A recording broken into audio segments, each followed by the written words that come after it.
فرمایا حضرت اقدس مولانا تھانوی نور حضرت تو ظاہر بات ہے کوئی شیخ نہیں ہے،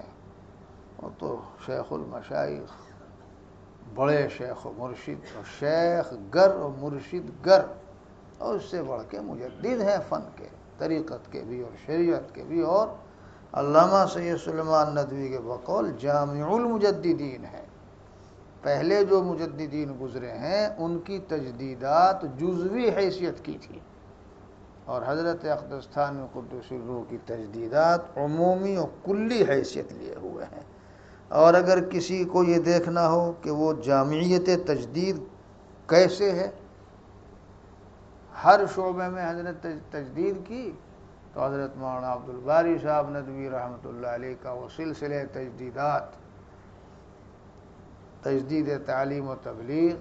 تجدید تصوف و سلوک، جامع المجددین، اور نظام صلاح و اصلاح، اور تجدید معاشیات، یہ دیکھ لیں، پڑھتا جائے گا اور سر دھنتا جائے گا،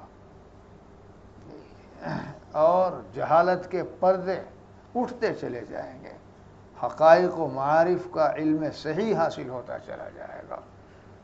اور اس کا قلب و دماغ یہ کہے بغیر نہیں رہے گا کہ اوہو میں تو کیا سمجھتا تھا، یہ تو بات کیا نکلی،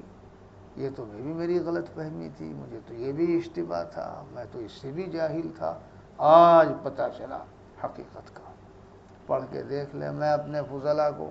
یہ بیچارے افتاء کے عنوان سے جو آ جاتے ہیں کہا کرتا ہوں، کچھ کتابیں کتابیں تو بتاتا رہوں گا سال بھر، یہ سلسلہ تجدیدات بھی پڑھنے کی نصیحت کرتا ہوں کہ یہاں سے جانے کے بعد، ابھی کہاں انہیں وقت ملے گا، ہاں بس ابھی تو پڑھنا ہے، اور پڑھے ہوئے کی تطبیق ہے، تمرین، بس الافتاء شغل کلہ، الایمان یقین کلہ، اسی کے شاکلہ پر یہ بندے کا مقولہ ہے۔ حدیث نہ تلاش کرنے لگے، کبھی کہہ دو موضوع ہے، بس دیکھنا ہو تو پھر رواہ مسلم، ہاں الافتاء شغل کلہ۔